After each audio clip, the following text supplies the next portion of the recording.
Hey guys, Joel's coming at you with another reasoning sesh where I challenge the status quo of the wisdom of the world and the church by diving deep into the ancient scriptures and applying them practically to our present circumstances. And today I'm going to be diving into the word shalom, which usually is translated peace, but honestly means a whole lot more than that. Come now and let us reason together.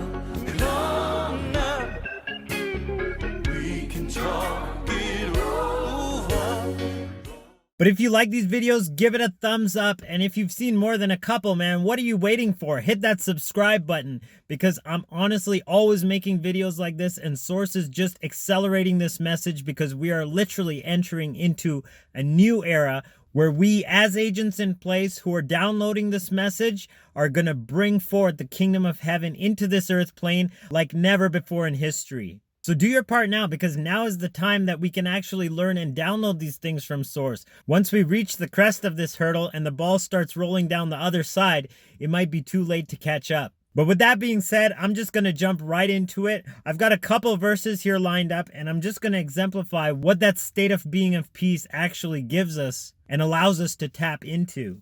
The word literally occurs over 200 times in the Hebrew scriptures, and it's literally a constant promise that Source is giving to those that tap in and actually live according to the will of Source. In the book of Iyov, or Job in the English, one of Job's friends, Eliphaz, says to him, "Acquaint now yourself with him," that is Elohim, "and be at peace, be at shalom, thereby good shall come unto you." So when we really tap into that essence of who Source is, that peace is downloaded to us, and that word is shalom. And what is shalom? Well, shalom is not just peace, but it's wholeness, and it's absolute completion, where nothing is missing and nothing is even broken. Literally that state of absolute wellness. And when you're in that space, you're in harmony with all things and you function together with all things. And that is how that term peace comes to define this state of being. Because Source literally is this harmony that exists between all things. Even if we don't see it from our physical perspectives, it is literally what and who Source is. Isha even prophesied and said that his name would be called Wonderful, Counselor, the Mighty God, the Everlasting Father, the Prince of Peace. And when we understand that that's a prophecy talking about Yeshua HaNatsari, we can see that he himself said after one of his discourses in the Evangelion of Ioanno, or John, "These things I have spoken unto you, that in me you might have peace. In the world you shall have tribulation, but be of good cheer. I have overcome the world." Right, so even though the world looks like it's going to hell in a handbasket, we got to realize that Source, and particularly the power that created the physical world in the living logos, absolutely transcends any kind of circumstance that we are experiencing. Though it might not look that way from our egoic perspective, that's just because our egos can't perceive anything outside of what it's already perceived. But when we funnel through the energy of the living word in through our lives, we can literally see things from a different level.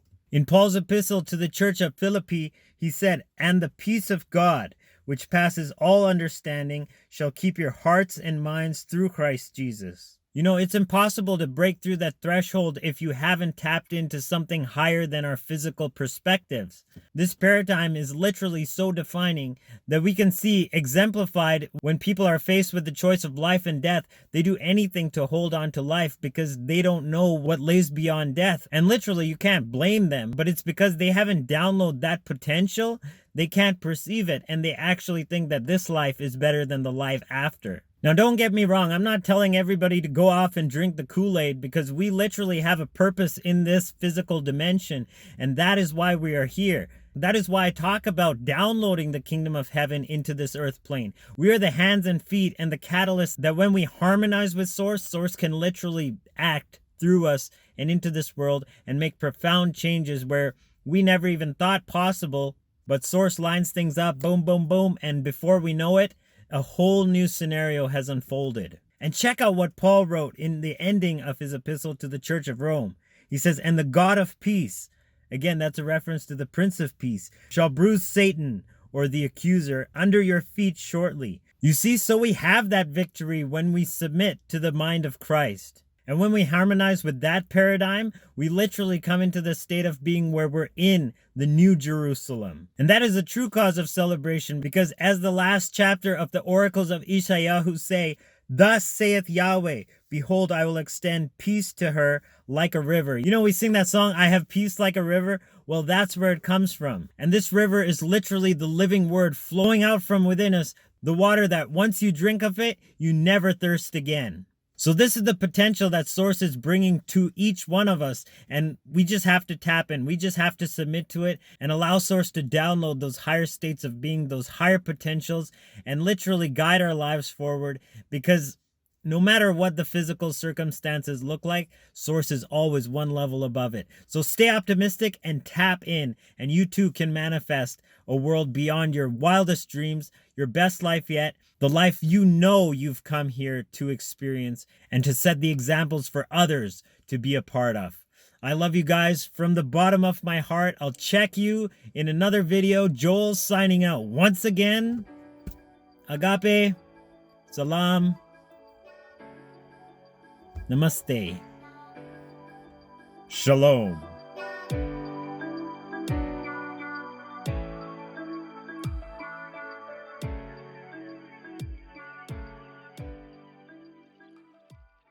But with that out of the way, I'm just going to jump right into today's, into today again.